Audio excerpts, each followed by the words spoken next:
जय हिंद। आप सभी का फिर से स्वागत है फॉर क्रिएटिव स्टडीज के एक नए एपिसोड में। आज के इस एपिसोड में हम लोग देखने वाले हैं BHIC 1.4 यानी BHIC 114 के लिए most important questions, previous year के क्वेश्चंस जो आने वाले एग्जाम की दृष्टिकोण से काफ़ी ज़्यादा महत्वपूर्ण होने वाली है। और ये सेशन आप सभी के लिए काफ़ी ज़्यादा इंपॉर्टेंट होने वाली है, क्योंकि इस सेशन के माध्यम से आप सभी को ये पता चलेगा कि अब तक एग्जाम में किस टाइप से क्वेश्चन पूछे जा चुके हैं और किस टाइप से क्वेश्चन पूछे जाने की संभावनाएं हैं, किस टॉपिक से क्वेश्चन ज़्यादातर देखने को मिलती है और हमें किस तरह से तैयारी करनी चाहिए और कहाँ से इसकी तैयारी करें कि ताकि मैं बेहतर कर पाऊँ। तो आज के सेशन काफ़ी इंपॉर्टेंट होने वाली है। तो आप सभी सोचते होंगे कि ये तो प्रीवियस के क्वेश्चन है, PDF है, मेरे पास भी PDF है, मैं पढ़ लूँगा। हाँ, पढ़ तो सकते हो, लेकिन मैं क्या बताने वाला हूँ वो आप नहीं समझ पाओगे। मैं इन्हें एग्जाम्पल के तौर पर इसका सिर्फ PDF लाया है, ताकि एग्जाम्पल के तौर पर मैं आपको बता पाऊँ, समझा पाऊँ, है ना। तो ये सेशन आपके पास ज़्यादा से ज़्यादा 5 से 7 मिनट ही लूँगा। ये काफ़ी इंपॉर्टेंट रहेगी। तो चलिए आपका समय नहीं गंवाते हुए स्टार्ट करते हैं सेशन को। जैसे कहा जाता है, ये BHS 114 की अभी रिसेंट में जो एग्जाम हुई थी उसके क्वेश्चन पेपर है, जून 2023। इसके जैसे इसका सब्जेक्ट नेम है आधुनिक यूरोप का इतिहास सेकेंड, यानी आधुनिक यूरोप का इतिहास का पार्ट जो है ये सेकेंड पार्ट का है, जिसमें 1780 से 1939 तक का दिया गया है। ये आपको ये सब्जेक्ट जो है ना, अगर आप कोई सिविल सर्विसेज की तैयारी करते हैं या कॉम्पिटिटिव एग्जाम्स की तैयारी करते हैं तो ये सब्जेक्ट आपको काफ़ी सहायता करेगी। यदि आप इग्नू की स्टडी मटेरियल पढ़ते हैं ना तो आपको काफ़ी ज़्यादा सहायता मिलेगी, चाहे कोई भी एग्जाम्स हो, कॉम्पिटिटिव एग्जाम हो या स्टेट PCS हो या UPSC हो। UPSC में तो one of the best book माना जाता है, इसमें भी आंसर राइटिंग में काफ़ी सहायता मिलेगी, आप देख सकते हो, पढ़ सकते हो। ठीक है, तो चलिए देखते हैं।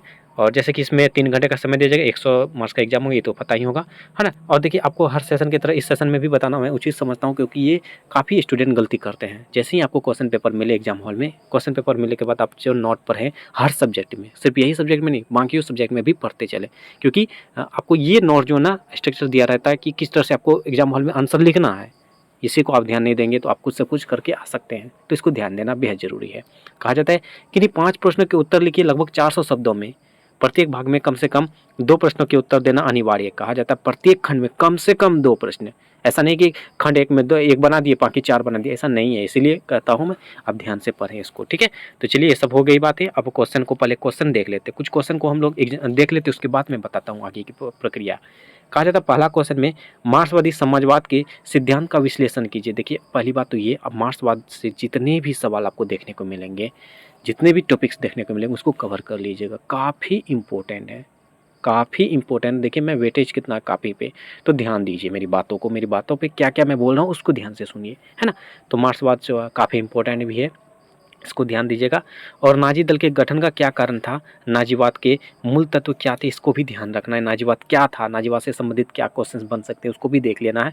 और मैंने सिर्फ इंपॉर्टेंट क्वेश्चन आपके पूरे बुक से मैंने एक वीडियो जो बना के रखा है, उसमें सिर्फ इंपॉर्टेंट क्वेश्चन जो आपके बुक से था उसको मैंने बताया था। और हर साल उसी में से क्वेश्चन आते हैं, उसी में से क्वेश्चन आते हैं और आपके एग्जाम में भी आएंगे। तो उस सेशन को भी आप देख लीजिएगा, प्लेलिस्ट आपका बना दिया गया और कुछ क्लासेस भी अपलोड है ना। तो उसको देख लीजिएगा, वो आपके लिए सफिशिएंट रहेगा, उससे बाहर कभी नहीं गया है, ना ही जाएगा। मैं इतना बोल रहा हूँ, समझ सकते हैं आप, है ना। तो उसको देख लीजिएगा। कहा जाता है क्वेश्चन नंबर 3 में कि यूएसएआर में कृषि के सामूहिकरण का संक्षिप्त विवरण दीजिए। और कहा जाता है किन्हीं 2 पर टिप्पणी लिखना है 200 शब्दों में। कहा जाता है वाइमर गणराज्य या इटली में फांसीवाद और उपनिवेशवाद के चरण, और अफ्रीका में फ्रांसीसी उपनिवेशवाद, ये 4 में से किन्हीं 2 पर लिखना है। मैंने इसमें इंपॉर्टेंट क्वेश्चन में भी इसको डाला था, ये एग्जाम होने से पहले ही मैंने सेशन डाला था, तो उसमें भी लगभग 90% क्वेश्चन हमारे सजेशन से मिलती है, FCS के सजेशन से मिली है, इसलिए फेमस है ना।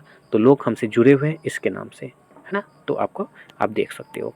सेकेंड पार्ट में कहा जाता है चीन का संदर्भ देते हुए अर्ध उपनिवेशवाद को परिभाषित कीजिए। और इस सब्जेक्ट की क्लासेस भी अपलोड है, प्लेलिस्ट में लिंक मिल जाएगा, डिस्क्रिप्शन में बॉक्स में जो है लिंक मिल जाएगा, ठीक है। कमेंट बॉक्स में भी पिन कर दूंगा लिंक को। उसके बाद कहा जा रहा है द्वितीय विश्व युद्ध के दौरान यूरोप के 2 सशस्त्र शिविरों में विभाजन का संक्षिप्त विवरण दीजिए। रोमानवाद ने साहित्य एवं कला को किस प्रकार प्रभावित किया। रोमानवाद जो काफ़ी इंपॉर्टेंट है, कई बार देखने को मिला है। और इसके अलावा आपको क्या करना है, जैसे आप जिस सेशन के जो असाइनमेंट आप बना के दिए हो, असाइनमेंट के क्वेश्चन जितने भी हैं, 10 क्वेश्चन पूछे जाते हैं, 10 के 10 क्वेश्चन को आप 10 बार पढ़ के चले जाना। आपके पास PDF होगा ही सॉल्व असाइनमेंट का, PDF नहीं है तो टेलीग्राम में मिल जाएगा, तो वहाँ आप जाके ले सकते हो फ्री में, बिल्कुल फ्री में। आप असाइनमेंट के क्वेश्चन को इग्नोर मत करना, उससे भी कई क्वेश्चन देखने को मिलते हैं, हर साल पूछे जाते हैं 1 से 2 क्वेश्चन, तो इस साल भी पूछे जाएंगे। तो आपको डायरेक्टली वहाँ पे लगभग 20 नंबर के क्वेश्चन तो वहाँ कम से कम मैं 20 नंबर का बोल रहा हूँ, वहाँ से आपको मिल जाएगी। और 15 नंबर तो ऐसे आप ला सकते हो सिर्फ पास के लिए, है ना। तो इतना मैंने बताया। और आपको बेहतर करना है तो आप मेरे सजेशन क्वेश्चन और प्ले लिस्ट में जितने सेशन अपलोड है उसको देख लीजिए, आपका टॉप करोगे, टॉप टॉप टॉप, है ना। कहा जाता है इसमें दो सब्जेक्ट निकला का था, साम्राज्यवादी नियंत्रण के साधन के रूप में शिक्षा, और कहा जाता है द्वितीय विश्व युद्ध के पश्चात आर्थिक संकट और पश्चिमी दार्शनिक विचारधारा और लिंग का सिद्धांतवाद। ये 8 क्वेश्चन पूछे जाते हैं। 8 में से आपको 5 प्रश्नों के उत्तर देने हैं। किन्हीं खंड में दोनों खंड में जो कम से कम 2 प्रश्नों के उत्तर देना अनिवार्य है। देखिए इस सेशन में जो है सिर्फ मैंने जून 2023 का क्वेश्चन इसलिए लाया क्योंकि इससे पहले जितने भी एग्जाम हुए थे उसको क्वेश्चन पेपर में ऑलरेडी पहले अपलोड कर चुका हूँ। अगर मैं उसको लाता जरूर से 5 मिनट और वीडियोज लंबा होता। मैं आपका समय नहीं गंवाऊंगा, क्योंकि एक ही चीज़ को बार बार दिखाना सही बात नहीं है, वो अलग बात हो जाती है ना। आप सही समझ सकते हो मैं क्या बोलने की प्रयास कर रहा हूँ, है ना। तो वो एक प्रकार का ठगना हो गया, आपका समय बर्बाद हो जाएगा। तो मैं इसलिए कम समय में बेहतर जानकारी देने की कोशिश करता हूँ ताकि आप सभी का समय भी बचत हो और अच्छा जानकारी भी मिल जाए।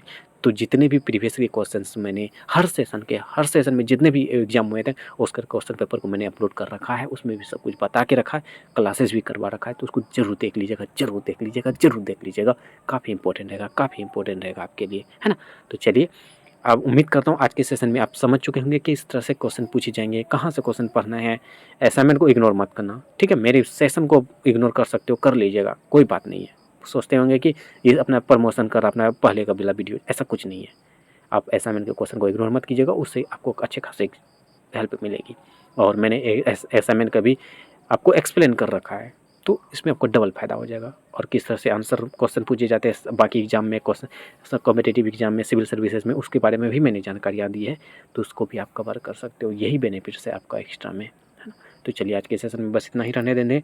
उम्मीद करता हूँ आज के सेशन आप सभी को लोग काफ़ी ज़्यादा इंपॉर्टेंट साबित हुई होगी। और एक निवेदन है, जो भी इस चैनल में पहली बार आए हैं और चैनल को सब्सक्राइब नहीं किए तो प्लीज़ चैनल को सब्सक्राइब जरूर कर लीजिए और बेल आइकन को जरूर हिट करें। सेशन अच्छा लगे तो लाइक जरूर कीजिए, कमेंट के माध्यम से जो भी डाउट पूछिए और अपने दोस्तों को भी ज़्यादा से ज़्यादा शेयर कीजिए। चलिए मिलते हैं नेक्स्ट सेशन में, तब तक के लिए थैंक यू, जय हिंद।